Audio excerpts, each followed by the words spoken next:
आप सभी को जय श्री कृष्णा, राधे राधे। तो क्या आप सभी लोगों को पता है कि दर्शन करने के बाद मंदिर की सीढ़ियों में क्यों बैठा जाता है? कोई थकावट की वजह से नहीं बैठा जाता है कि हम थक गए हैं इसलिए बैठे हैं। तो बहुत से लोगों को तो ये पता ही नहीं है कि मंदिर की सीढ़ियों में बैठने का क्या कारण है और किस लिए बैठना चाहिए। लोग क्या करते हैं कि मंदिर गए हैं, सीढ़ी चढ़े हैं, थक गए हैं इसलिए बैठे हैं। नहीं, वो तो ठीक है, आप थक गए हैं बैठ जाइए, लेकिन उसके साथ साथ कुछ स्मरण भी किया जाता है, कुछ भगवान से कहा भी जाता है, कुछ उनसे याचना की जाती है, कुछ प्रार्थना की जाती है। तो वो प्रार्थना क्या है, आप सुनिएगा वीडियो के माध्यम से। और अगर ये जानकारी आपको अच्छी लगे तो प्लीज़ आप अपने फैमिली, फ्रेंड, रिश्तेदारों में ज़रूर शेयर कीजिएगा, क्योंकि अगर उनको भी अगर जानकारी इस बात की नहीं है तो सबको ये जानकारी अब प्राप्त हो। तो ये जो वीडियो है ये बहुत ही अच्छा वीडियो होगा अगर आप ध्यान से सुनेंगे तो। और ये जो श्लोक है इसको या तो आप याद कर लीजिए। कभी भी सब कोई मंदिर जाता है, जो हमारे सनातन धर्मी हैं, जो धार्मिक लोग हैं वो तो जाते ही हैं, हमेशा नहीं जा पाते हैं तो कभी ना कभी तो मंदिर जाते ही होंगे।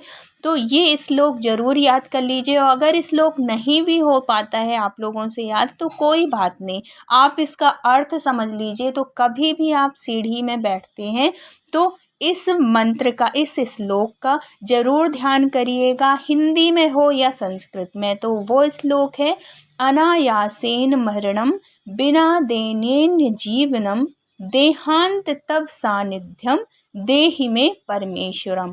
इसका क्या अर्थ है? अनायासेन मरणम मतलब बिना तकलीफ के हमारी मृत्यु हो, हम कभी भी बीमार होकर बिस्तर पर पड़े ना रहें, और जो हमारी मृत्यु हो वो बहुत आसानी से हमारी मृत्यु हो। बिना दैन्येन जीवनम अर्थात परवस्था का सामना ना हो, हमें किसी के अधीन ना रहना पड़े।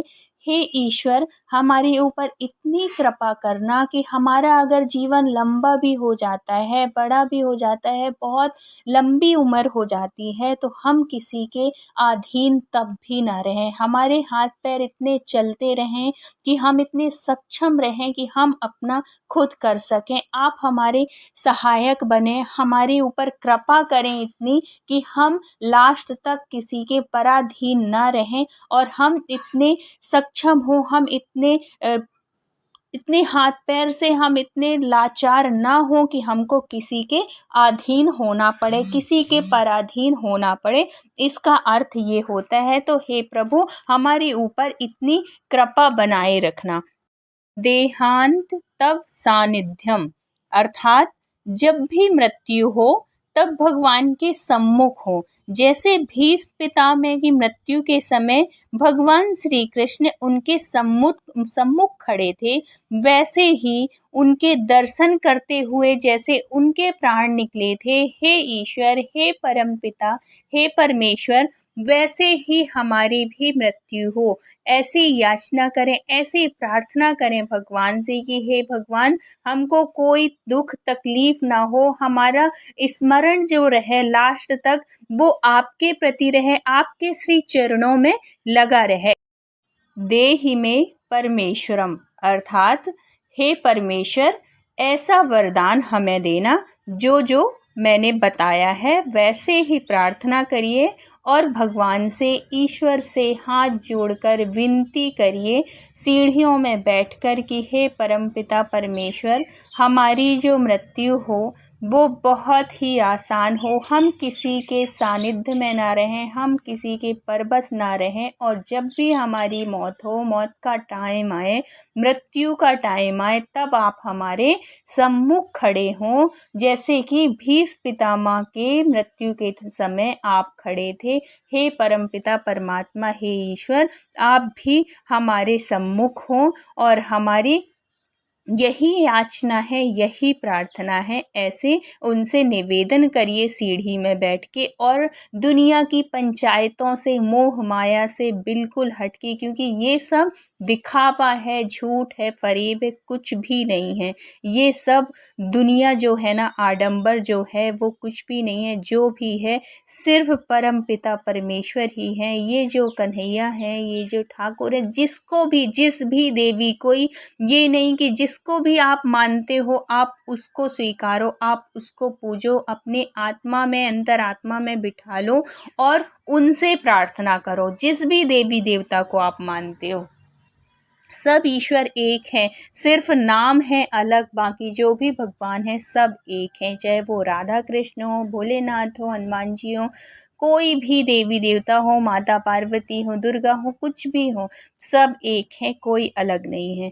तो ऐसे उनसे प्रार्थना करें। और कभी भी मंदिर जाते हैं तो आप आंख बंद करके मत जाए। वहाँ जाके खड़े नहीं होना है कि आंख बंद करके, क्यों आंख बंद करके खड़े होना है। वहाँ इतने मुश्किल से भगवान के सम्मुख जाते हैं और फिर हम खड़े क्यों होना, हमें आंख बंद करके। आंख खोल के खड़े होइए। कभी भी मंदिर जाते हैं उनको निहारिए, उनकी छवि को देखिए, उनके श्रृंगार को देखिए, और फिर जब बाहर निकलते हैं ना आप, तब आप सीढ़ी में बैठिए, फिर आप आंख बंद करिए और जो भी आपने छवि देखी है, जो भी आपने उनको निहारा है, जो भी आपके अंदर उनकी छवि बनती है, उनको सीढ़ी में बैठकर देखिए। और अगर वो छवि नहीं बनती है जो आपने मंदिर में देखा है प्रभु को, वो अगर दृश्य नहीं आता है आपकी आँखों के सामने, तो आप फिर जाइए, दोबारा जाइए और फिर आँखों में उनकी छवि को भरिए, निहारिए उनको अच्छे से, और फिर सीढ़ी में बैठिए और कहो कि हे ईश्वर, हे भगवान, मैंने सौंप दिया है अपने आप को आपके हाथों में। आपकी मर्जी, आप जैसा रखना चाहो आप मुझे वैसा रखो, लेकिन एक बार सर्वस्व होके पूरा उनके ऊपर समर्पित तो हो। उनको ऐसा मानो तो कि जो करेंगे वो करेंगे। मैंने उनको सब कुछ सौंप दिया है, उनके हवाले सौंप के तो देखो, उनका अपना बना के तो देखो। वो फिर ऐसे आपको रखेंगे ना कि जैसे सिर के ऊपर मुकुट हो, जैसे गोदी में अपन बच्चे को रखते हैं, वैसे उनका संभालना काम है, हमारा नहीं। बस आप उनको समर्पित हो जाओ। तो thank you so much full watch करने के लिए।